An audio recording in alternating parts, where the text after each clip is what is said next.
Okay, yan.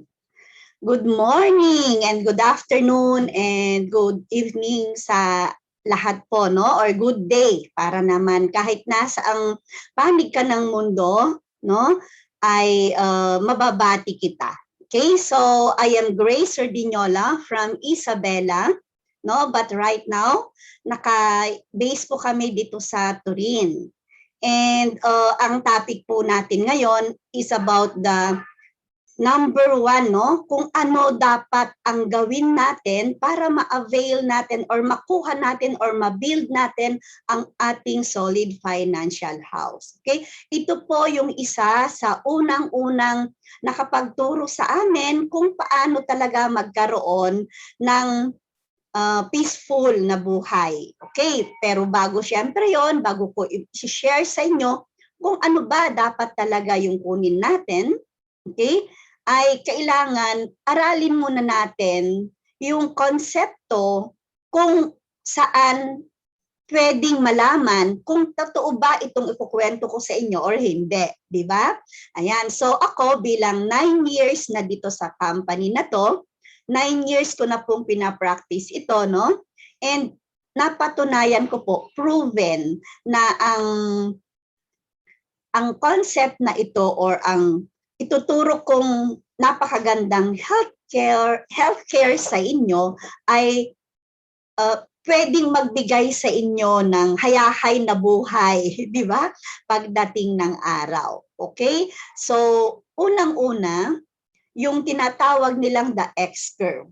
Ito po yung konsepto kung saan natin makikita yung dalawang linya ng buhay natin. Okay? Ang buhay po natin ay pwedeng mabuhay tayo ng matagal or pwedeng mabuhay tayo ng tawag dito, kunin tayo ni Lord ng maaga. Okay? So dito sa X-curve na to, itong dalawang linya ay linya po ng responsibility at saka linya ng pag-build ng wealth. Okay. So una, pag bata ka pa, normal, wala ka pang savings, di ba? Wala pa tayong pera.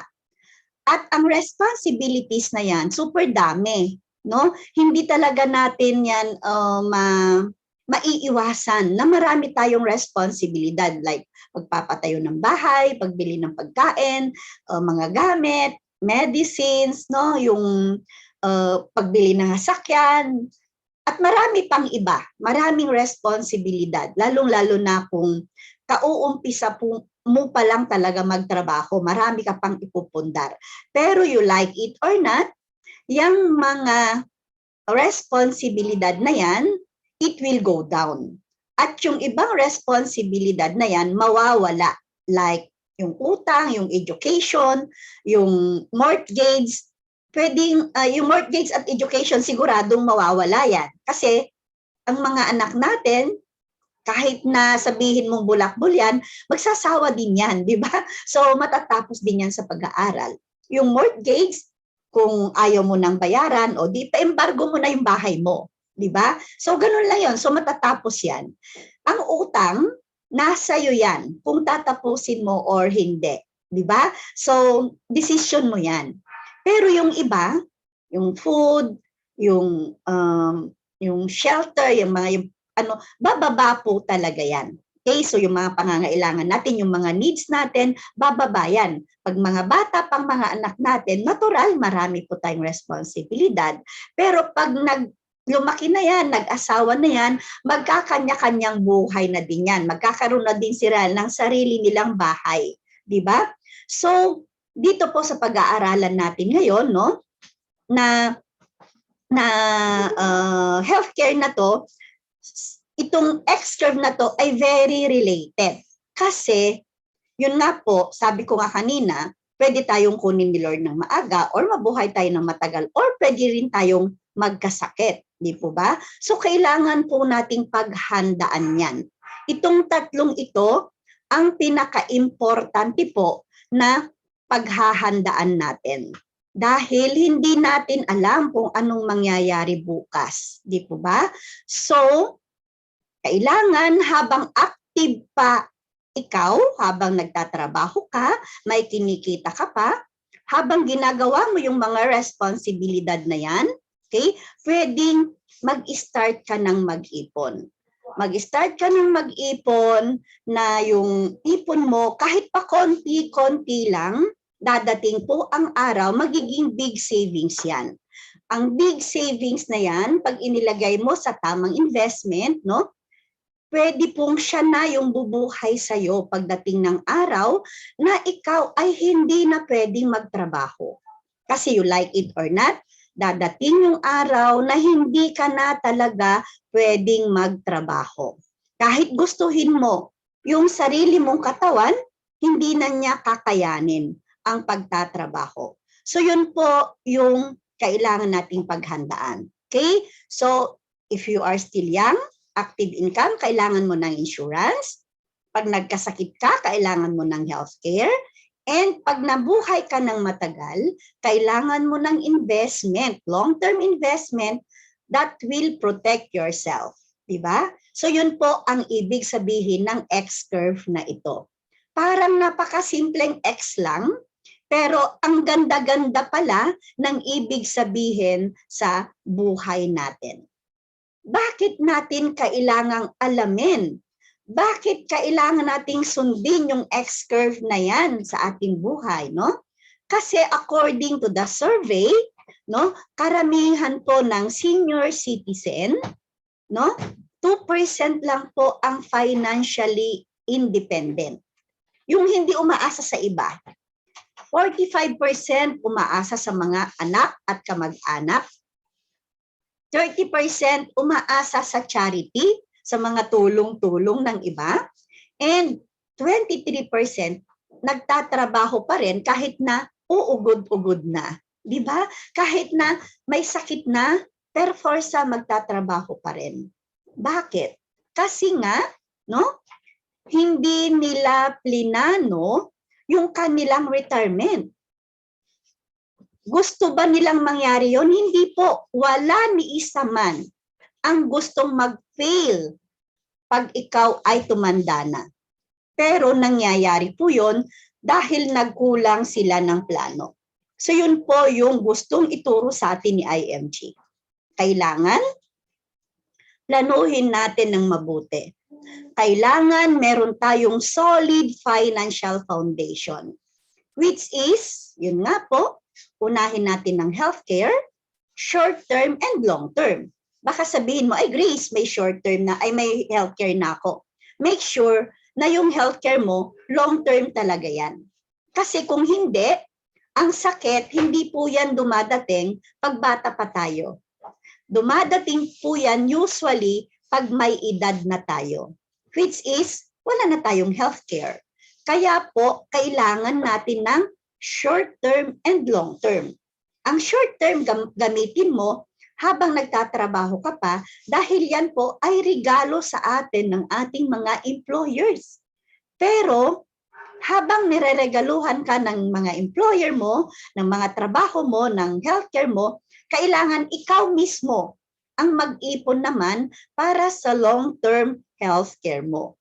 Which is hindi yan kayang ibigay ng mga employer natin. And income protection.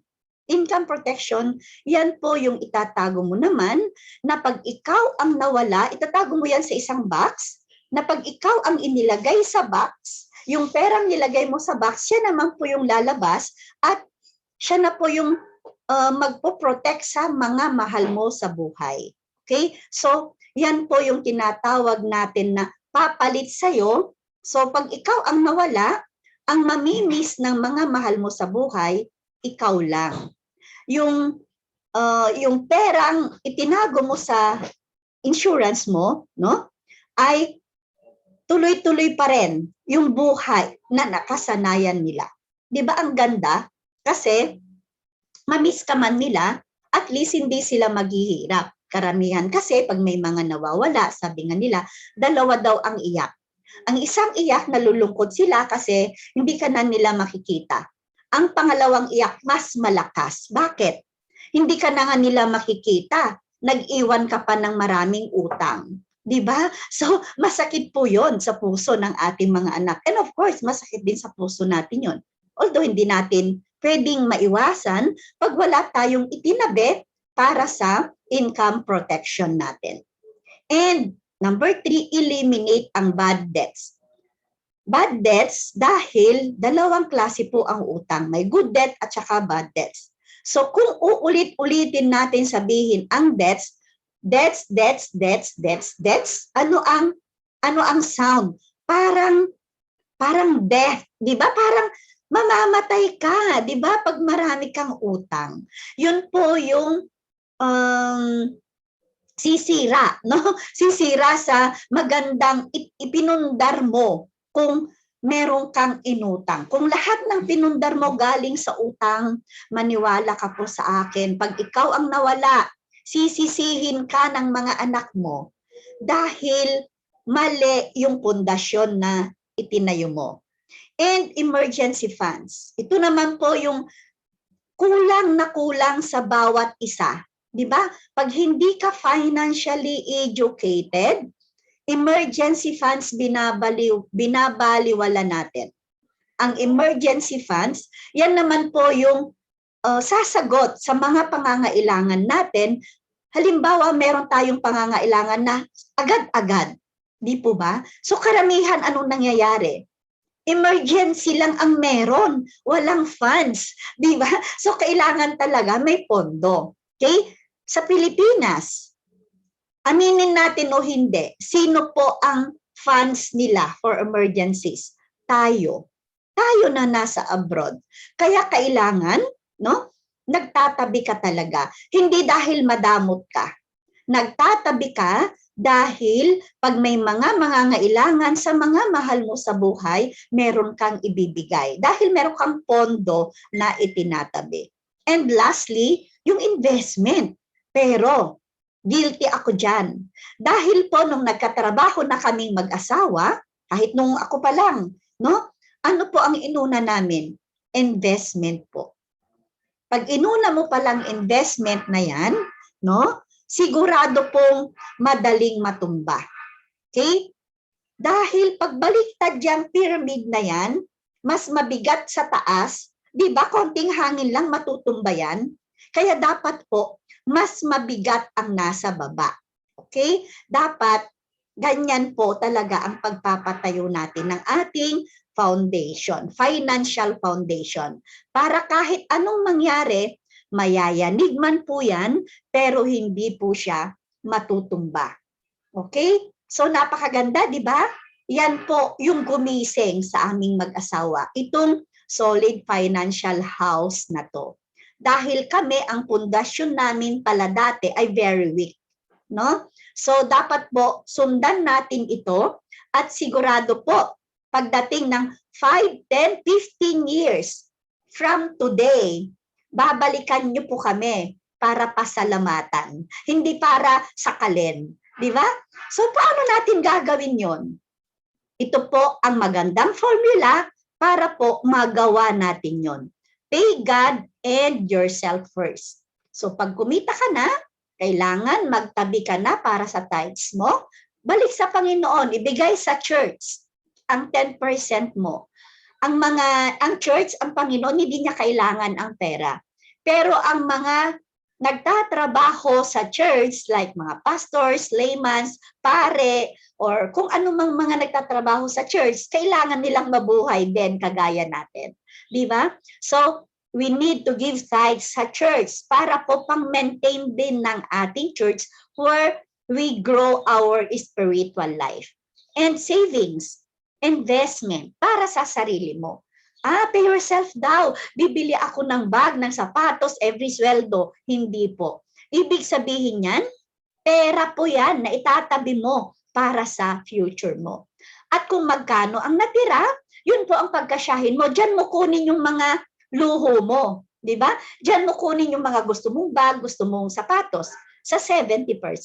Paano Grace kung hindi kasya? Pagkasyahin mo. Sabi nga nila, matuto kang mamaluktot pag maiksi pa ang kumot. Hindi mo kayang mamaluktot. Find another source of income. para hindi ka mamamaluktot, di ba?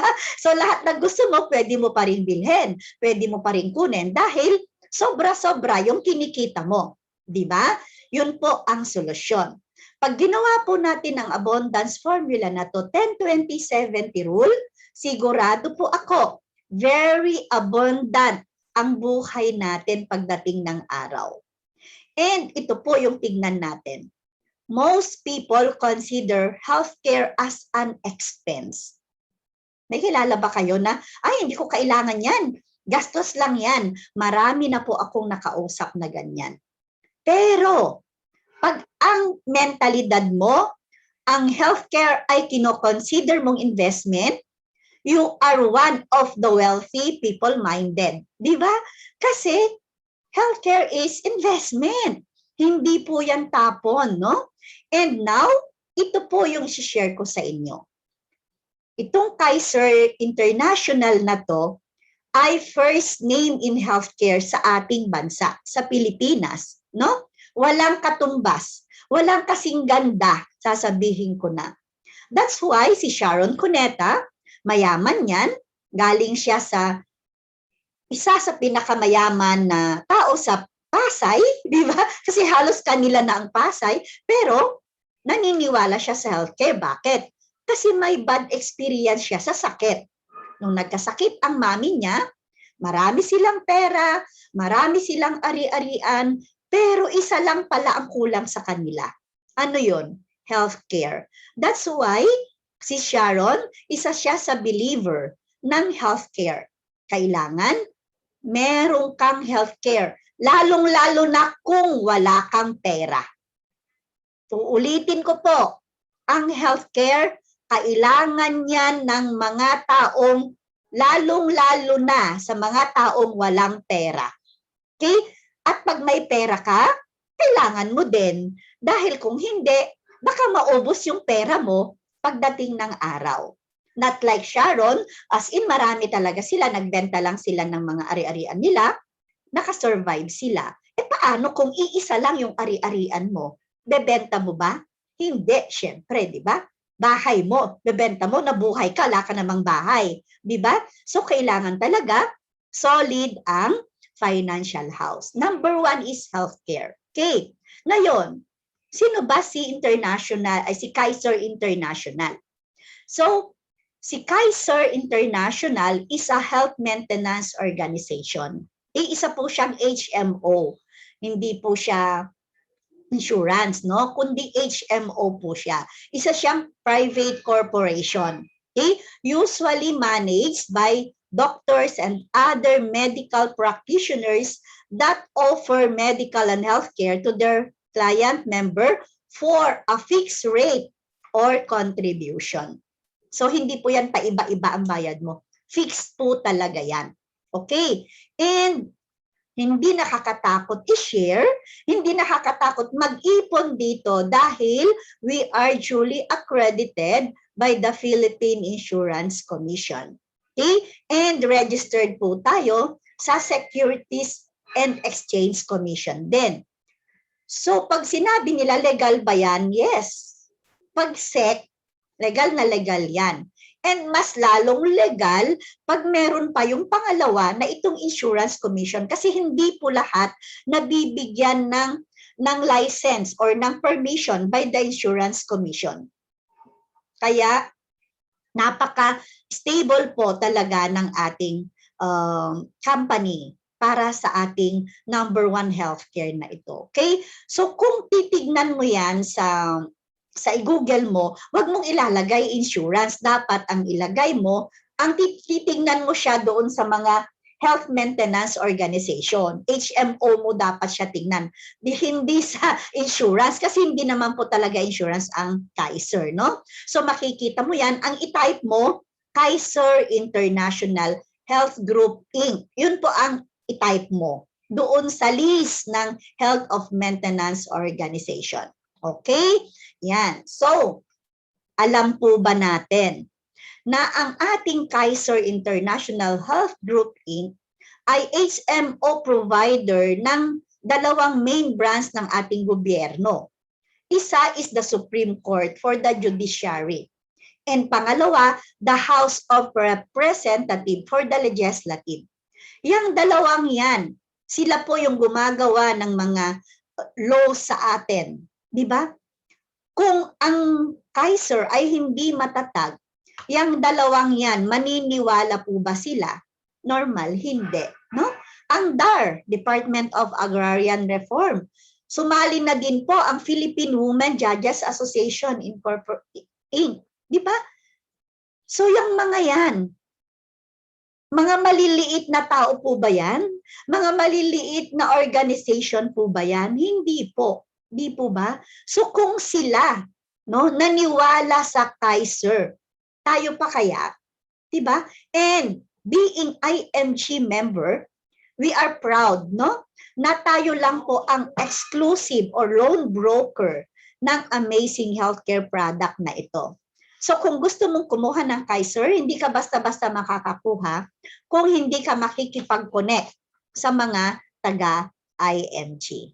Okay? So Grace, how can we be sure na yung pera namin dyan ay nandyan pa rin? Kasi sabi mo long term eh. Yes po. Sure po ako na yung pera nyo hindi mawawala. Okay? Kasi at least 51% of your payment na ginawa ay ilalagay po siya sa trust fund. Okay? Yung trust fund na yan, naka-reserve po yan for future use. Hindi basta-basta yan magagalaw. Okay? And hindi basta-basta bangko ang nilagyan po nila. Inilagay po nila sa ING Bank of Netherlands at saka Deutsche Bank ng Germany. So kung titignan mo yan, i-google mo yan kung anong klaseng mga bangko yan, international po talaga yan. At saka matatag na talaga ng mga bangko yan. And yung 49% naman, para pag may mga agad-agad na mga kumukuha, nag-claim, inilalagay po nila sa Soldibo Funds, which is very ano po yan, talagang anytime pwede mo pong makuha. Anytime pwede silang maglagay. Okay, 49% po nakalagay sa Soldibo Funds. No? So, historically, ang mutual fund ay hindi pa po nalulugi. Di ba? Kaya kampante dapat tayo. Okay? And talaga bang matatag yan, Grace? Yes. Kasi as of 2019 or 2020, meron na po tayong 10 branches ng Kaiser Medical Center. And talagang dumadami po. This year, alam ko, marami pa po silang bubuksan. Actually, 2020, dapat mag-a-add po sila ng 10 eh. Kaya lang, dahil po sa pandemic, so hindi po siya nangyari.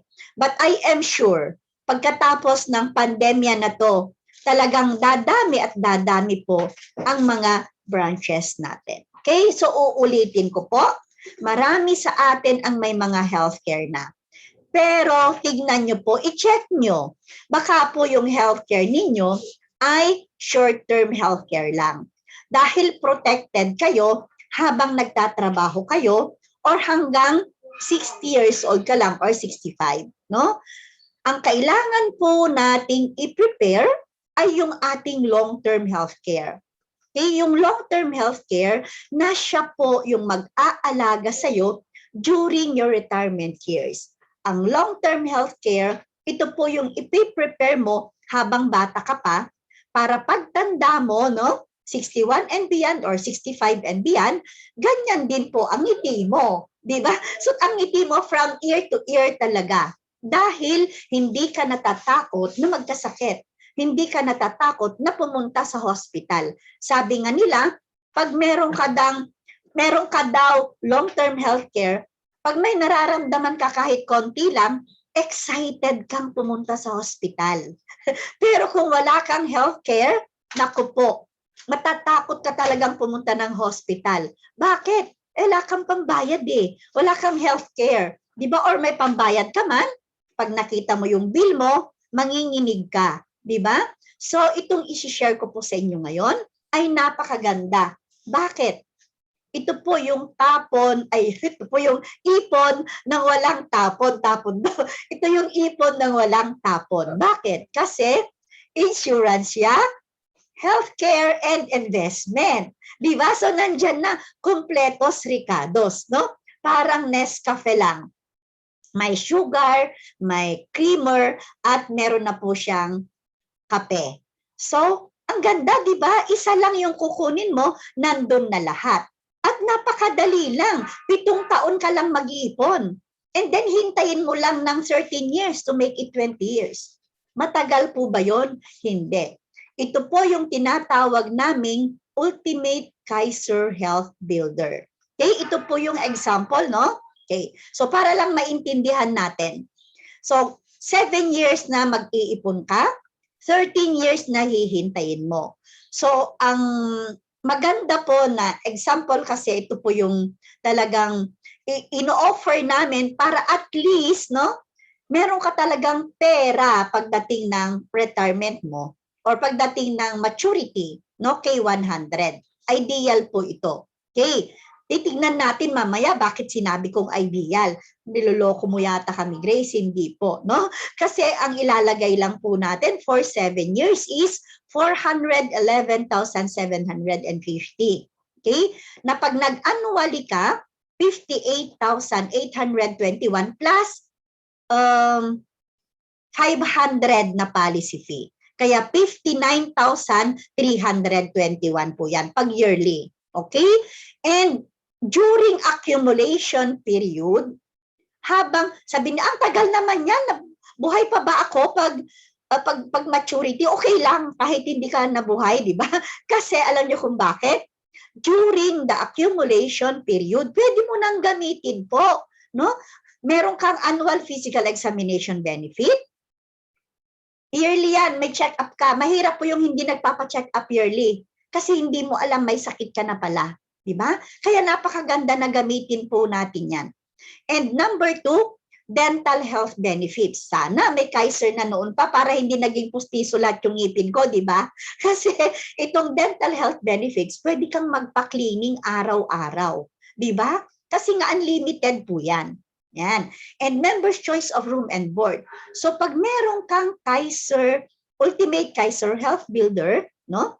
After na nakakuha ka na, meron kang peace of mind. Kasi meron ka talagang protection, di ba? So, members' choice of room and board, may share siya sa bayad ng kwarto mo, okay, na 1,000 per day kung K100. Annual benefit limit of 60,000. So, i-explain ko yan ng deeper mamaya, okay? Basic medical health benefits, waiver installment due to death or credit life, waiver of installment and premiums due to total and permanent disability, term life insurance coverage, accidental death in dismemberment, and family assistance service. Okay? Yun po yung mga pwede mong ma-avail. Okay? So during your accumulation period, sabi ko nga po kanina, ito po yung annual physical examination natin. Ito po yung mga kasama. Okay? Meron kang physical examination, chest x-ray, routine fecalysis, routine urinalysis, complete blood count, ECG, at saka pap smear para sa mga 35 years old, no? Na mga babae. At paglalaki naman sa prostate naman po, pagche-check ng prostate. So, yan pa lang na libre sa'yo, regalo sa'yo every year, no? Ang laking bagay na. Diba? And yung dental check-up na sinasabi ko, unlimited, dapat alam mo ito kung ano yung mga benefit mo, no? Cleaning, simple extraction, once a year free dental prophylaxis, no? Recementation of jacket, crowns, inlays, onlays, and minor adjustment of dentures. So yun lang po yung libre. Pero pag magpapabrace ka, magpapapostiso ka, tsaka yung mga root canal, may bayad po yun, no? Kasi yan, bakit po yan lang ang libre? Kasi libre lang yan, regalo lang sa iyo eh. 'Di ba? So, huwag mong isipin na gagamitin mo na agad-agad yung inilagay mo diyan kasi nga intended po yan for your retirement. Okay? And ito na po yung sinasabi ko kanina, basic medical health benefits. So, meron po tayong benefits sa accredited physician's fee, specialist fee, surgeon's fee, anesthesiologist fee, operating room, and hospital intensive care. Ganon din po yung room natin, 1,000 per day, no? And yearly medical benefit limit of 60,000 per year, no? After na nakabayad ka na ng isang taon, pwede mo na pong gamitin ito. But, meron pong but we discourage na gamitin agad natin after 1 year. Bakit? Kasi po, may magandang ibibigay yan na bonus pag hindi po natin ginagamit. Kaya napakaganda na tanim natin sa isip natin na ang Ultimate Kaiser Health Builder ay kukunin natin not for today, not for tomorrow, or next year, or dapat po intended yan for your retirement talaga. Okay? So, ano naman yung benefit, Grace, pag halimbawa may nangyari sa akin? Meron po siyang life insurance benefit. So, pag may nangyari sa'yo, okay, during the accumulation period, may matatanggap ang family mo na insurance. Kung K100 yan, 450 ang tatanggapin nilang insurance. Kahit iisang taon pa lang yung nabayaran mo, 2 taon, 3 taon, okay, may insurance po silang matatanggap. Okay, accident, death, in dismemberment. Diba, na-aksidente ka naman, hindi ka naman kinuha ni Lord, pero nawala yung kamay mo, nawala yung paa mo, or nabulag ka, di ba? Meron pa rin pong bayad yan. Okay, meron pa rin pong katumbas na insurance. Pag halimbawa, may mga nawala sa katawan mo. Okay? And waiver of installment due to death and credit life. Pag ikaw ay nawala, may matatanggap na silang insurance, yung mga unpaid premium mo, fully paid pa. Di ba? Considered fully paid na. Wala nang babayaran yung mga mahal mo sa buhay kasi bibigyan ka na ng certificate of full payment. Di ba? At pag na-disable ka naman, ganun din. Siyempre, hindi ka na pwedeng magtrabaho. Okay? So, ma-waive na din yung mga unpaid premium mo. Okay? So, hindi ka na nga makapagtrabaho, di ba? Nabulag ka na or nawala na yung mga kamay mo or nawala yung paa mo, di ba? So, hindi ka na rin magbabayad. Considered fully paid na din po yung healthcare mo. Okay? So, all claims under the above insurance coverage shall be subject to 2 years as provided by law. Hindi kagustuhan ng Kaiser yan, but it's the government law na lahat ng insurance natin ay may contestability period. So, hindi pwedeng mangyari na mawala ka dahil sa pre-existing disease, no? At naibibigay yung insurance. Hindi pwede. Eh, dapat po, tapusin mo muna yung 2 taon. Kaya lagi kong sinasabi, bawal mamatay within 2 years. Diba? After 2 years, pwede na. Huwag naman, diba? So, ayun. So, if the member dies during the accumulation period, the principal beneficiary named herein shall be substituted as the new member. So, may nangyari as part of the insurance, yung policy mo as a whole, no, maililipat doon sa principal beneficiary mo. Kasi 4, pwede kang maglagay ng 4 no? Pero doon sa number 1 na inilagay mong beneficiary, sa kanya maipapasa yung policy mo. Kaya lang, dahil nakuha na yung insurance benefit, wala nang insurance yung pangalawang policy. No? Yung beneficiary, wala na siyang insurance coverage. So, ang meron na lang sa kanya, yung healthcare na lang at saka yung investment program. Okay? Hindi din po yun kagustuhan ng Kaiser. No? Yan po ay isang law din po yan ng ating gobyerno. Okay, so nasa article number 2 po yan ng ating regulation dito sa Kaiser. And number 10, benefit is the family assistance. Ito po minsan nami-mislook ng mga mga IMG member, akala nila dahil sinabing Family Assistance Service, pwede nang ipagamit sa pamilya yung Kaiser nila. Hindi po. Okay, correction lang po to, no? Na ang Family Assistance Service, assistance lang po. Okay? So, wala po silang magagamit na benefit dyan, kundi assistance lang. So, may karapatan ang Kaiser na payagan yan or deny. Kasi assistance lang po yan. So depende po yan sa kung ang Kaiser mo ay active or lagi kang naglalapse, reinstatement ng reinstatement, I am sure hindi ka nila bibigyan ng family assistance. Pero pag napakaganda na and smooth ang policy mo, pwede mong ipagamit yan sa mga first degree of consanguinity, yung assistance na yan. Okay, pwede kang pumasok sa hospital nang hindi nangangailangan ng deposit. Okay? Pwede mong sabihin na meron kaming Kaiser Healthcare, pwede kang pumasok and then tawagan mo agad si Kaiser, hilingin mo ang family assistance, si Kaiser na po ang makikipag-usap sa hospital. Okay? So, siya na po yung bahala. Wala ka nang gagawin, kundi si Kaiser ang kontakin mo, si Kaiser ang uusap sa hospital.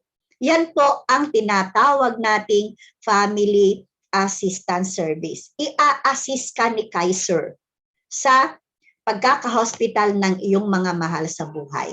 Okay? So, huwag kayong magtatampo pag hindi kayo pinagbigyan kasi baka hindi maganda yung plan, yung payment mo, di ba? Or baka hindi ka pa qualified. Ganun lang po yon. Pero wag na po nating isipin itong family assistance na to. Mas maganda, lahat kayo sa family meron. Di ba? Ayan, holder or policy holder ng Kaiser. Okay? So, paano yan, Grace? Malayo naman kami, nasa liblib kaming lugar, wala namang hospital sa amin. Huwag kayong mag-alala kasi meron po tayong accredited hospitals, 800, no? Accredited hospitals and intensive care unit and operating room. So, halos lahat po ng lugar sa Pilipinas meron po tayong accredited hospitals. And hindi lang po yung 10 ang benefit natin. Meron din po tayong special and extended benefits, no? Like MRI, nuclear radioactive isotope, no? CT scan, dialysis, blood transfusion, physical and speech therapy, no, anti-rabies venom and tetanus vaccine, and emergency benefits like ambulance. Yan po yung mga additional benefit. So sa palagay mo, yung mga benefit na sinabi ko kaninang 10, plus itong special and extended benefits, natatakot ka pang kumuha ng healthcare mo? Hindi di ba? Kung mahal mo ang sarili mo, you must have your own healthcare. And ang maganda pa, lifetime network access. Lifetime pala. Naku, sige, kukuha na ako. Kukunin ko yung minimum. Lifetime pala ang protection ko, hindi po, no? Lifetime ang protection mo as long as meron kang available healthcare benefits. Kung minimum ang kinuha mo, naubos mo agad, di wala na din. Kaya, I advise and I insist na kunin natin yung maximum care na kaya ng bulsa natin. Okay? Maximum healthcare na kaya ng bulsa natin. And ang maganda, pag nailagay mo dyan, uulitin ko po, ipon na walang tapon. Bakit?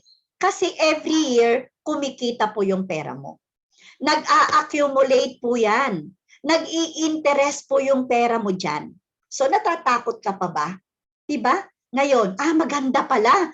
Sige nga, kukuha na ako, pero may sakit na ako Kaya lang hindi ko i-declare. Okay lang yon, diba? Ako okay lang na hindi mo i-declare. But make sure, alam mo yung consequence. Dahil, i-declare mo yan or hindi, mga doktor, alam po nila yan kung pre-existing yan or hindi. Diba? Halimbawa, na-hospital ka, no? Wala kang dineclare, pero after 1 month na hospital ka, alam ng doktor yan, na kahit hindi mo i-declare, pre-existing na yan. Okay? So, wag po tayong matakot, no? Kasi Hindi ka naman bibigyan hindi babawiin ni Kaiser yung ano mo, yung insurance mo diyan. Ang gagawin lang niya, okay, tutulungan kanyang magamot. 'Di ba? Kasi nga hospital yan, clinic yan eh. So kung may mga pre-existing disease ka, re-resetahan ka na niya ng gamot mo. Bibigyan ka na niya ng instruction na dapat magpagamot ka na para hindi ka agad mamatay, 'di ba? Para hindi mo makuha agad yung mga benefits, 'di ba? Hindi mo agad magagamit yung healthcare mo. Kaya lang syempre ikaw muna gagastos, 'di ba? Yan ang ibig sabihin po ng pre-existing medical condition. Kaya, ay, kumuha ko ng Kaiser, hindi naman pala covered. Intindihin po natin, okay?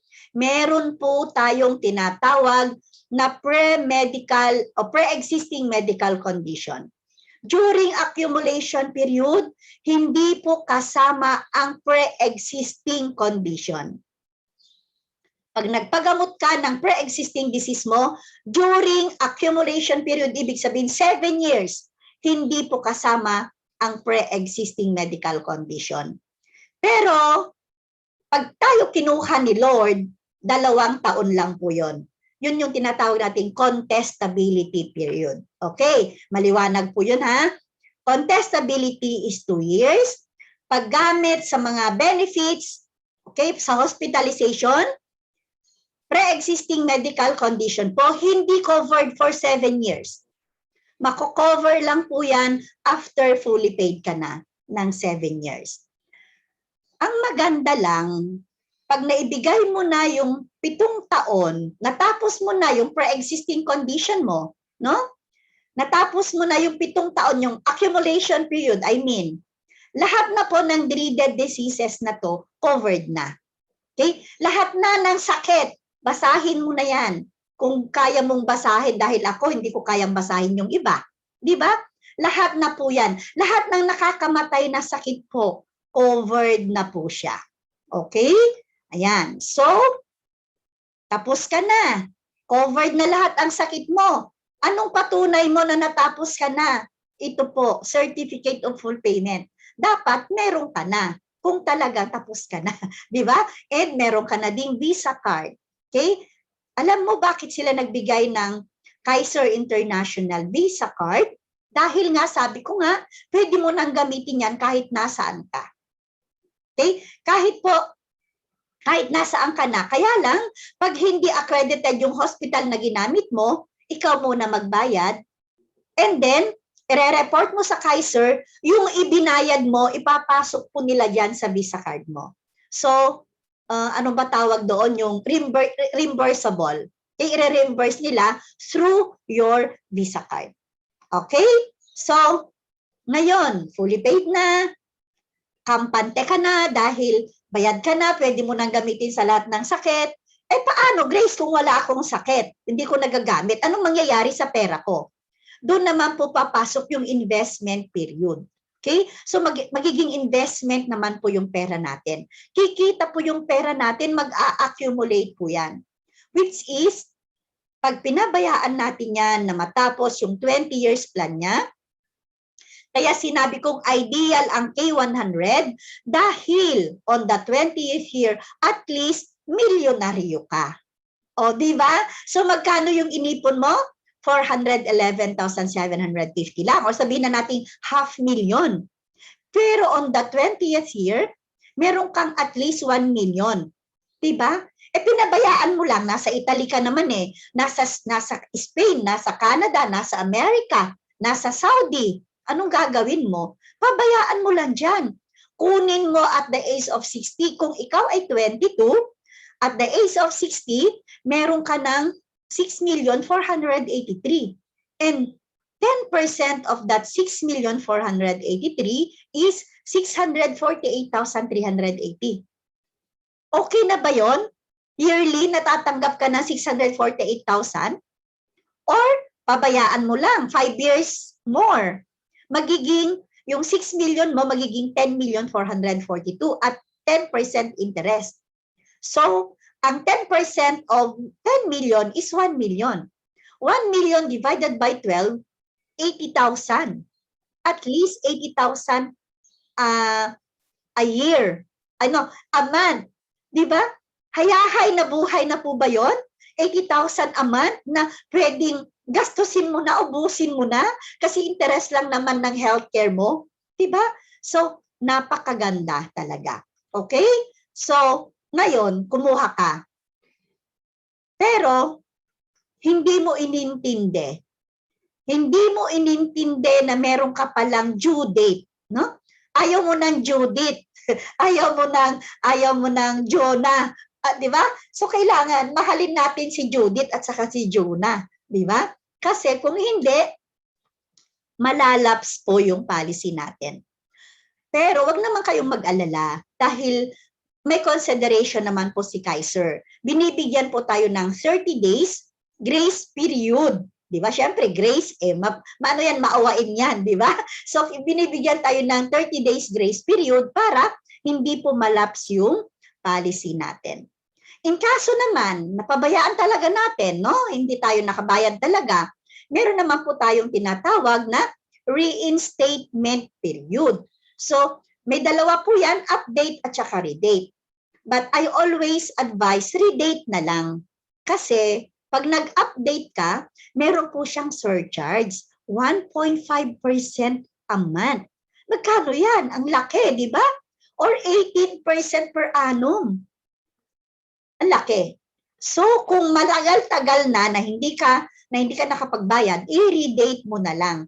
At ang mangyayari po, extended na lang po yung maturity. Okay? Magbayad ka lang ng dati mong binabayaran plus additional 300 for processing. Hindi po yan multa. Uulitin ko, hindi po yan multa.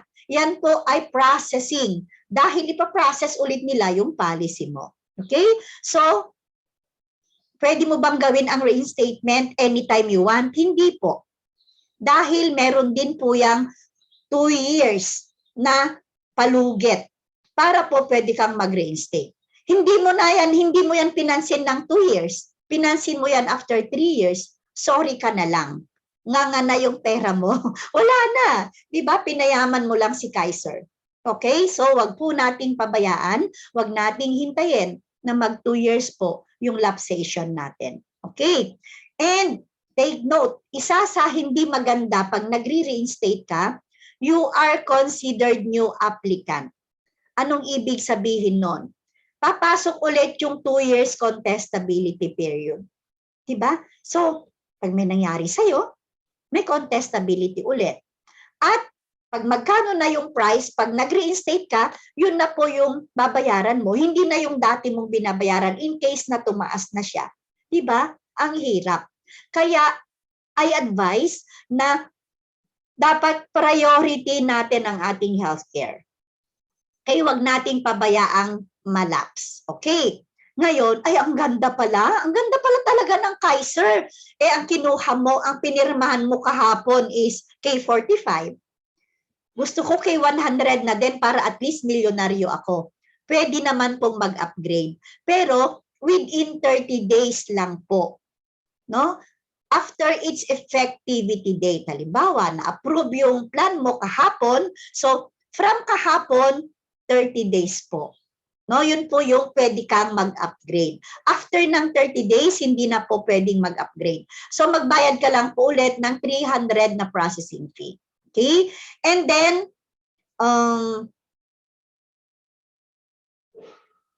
okay. Gusto mo namang mag-change mode of payment anytime.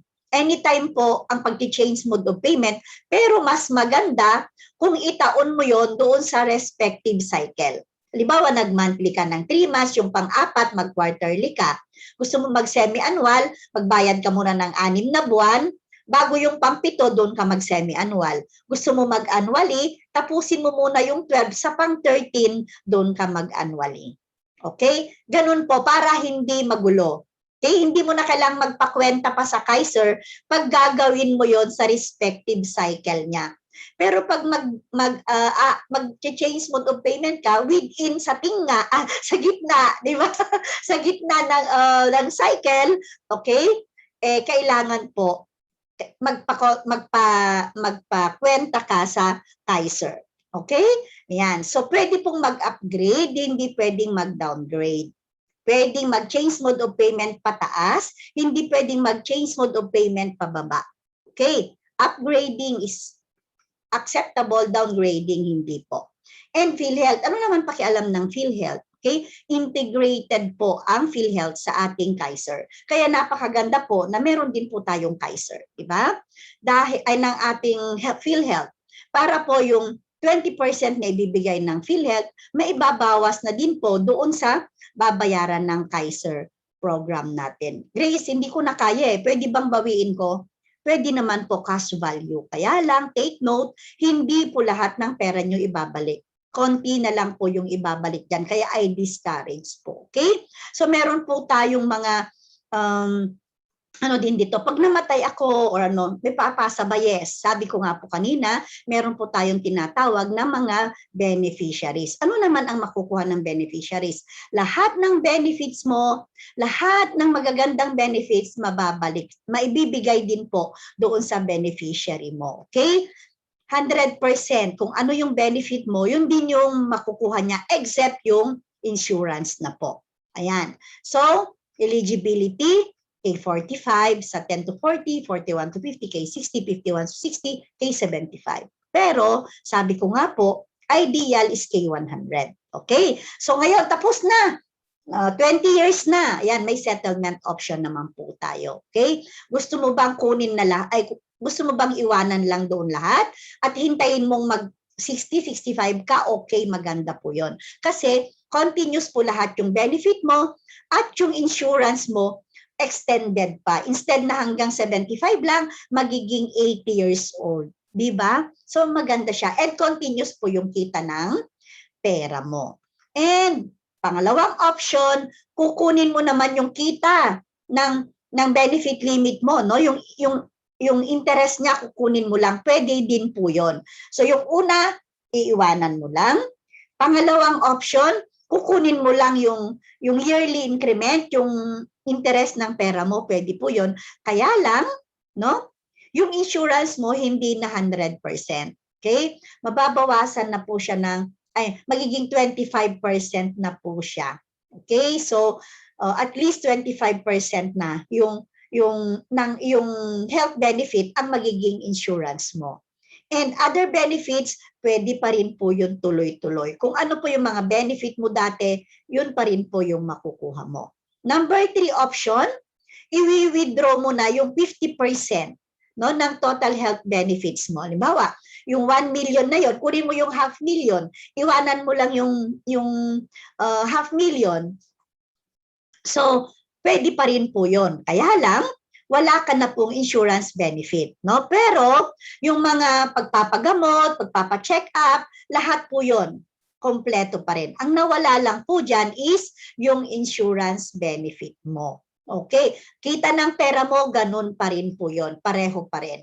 And number 4, full withdrawal of total health benefits. Kunin mo na lahat, di ba? Yung pera mo. So, ibig sabihin, makikipag-divorce ka na kay Kaiser. Diba? So, bibigay na nila lahat kung ano man yung mga naiwan doon na benefit mo, ano man yung mga pera mo doon na na-accumulate, ibibigay ng lahat sa'yo. So, goodbye Kaiser ka na, wala ka ng protection. Diba? Or, panglimang option, hindi pa nakalagay dito, pwede mong sabihin sa Kaiser na gusto ko nang gawin yan na lifetime. Parang meron ka ng senior care, lahat na. Okay? Lifetime. Hanggat may pera ka doon, continuous na yon. Okay? So, hindi mo nagagalawin and then pag nawala ka, mapapasa na lang din sa beneficiary mo. So, yun po yung panglimang option. So, maganda po ba yung napag-aralan natin? Kasi karamihan sa atin, gusto, itago lang yung pera sa bahay. Pwede rin naman, mag-ipon ka lang, makakaipon ka rin ng 1.2. Diba? Yung iba naman, nag-member na kay IMG, ayoko ng Kaiser, mag-mutual fund na lang ako. Pwede rin naman, ba? Sa 1,200 per month mo in 20 years, meron ka pa rin 1.2. Kaya lang, pinakamaganda talaga, okay, itong Kaiser Ultimate Health Builder. Bakit? Kasi 7 years ka lang mag-iipon, meron ka ng HMO, meron ka ng insurance, meron ka ding investment, 1.2 pa rin. Pero 7 taon ka lang nag-ipon. O di ba ang ganda? Ayan, so dapat pag binibigyan nila tayo ng healthcare, make sure meron tong apat na to. Short-term healthcare, long-term healthcare, life insurance, and savings and investment. And I am proud, no? Na itong ino-offer ko sa inyo ngayon, meron po itong apat na cornerstone na to. Dahil pag nag-offer sila sa inyo ng healthcare at wala ang 4 cornerstone na to, mag-isip-isip po tayong mabuti, okay? So, you should consider your healthcare and insurance as priority, sabi ko nga po kanina. Why? Even if you save 100 pesos to have, but have no healthcare and life insurance, it will not take you far. When you get sick, disabled, or die suddenly, your savings won't last very long. Tama yun, di ba? So getting long-term healthcare and life insurance are the best investment. Okay? So, tandaan po natin na ang medical cost doubles every 5 to 7 years. Majority Filipinos don't save money for future healthcare needs. You cannot bring with you the healthcare benefits provided by your company when you retire or resign. No traditional healthcare company covers ages 61 and up.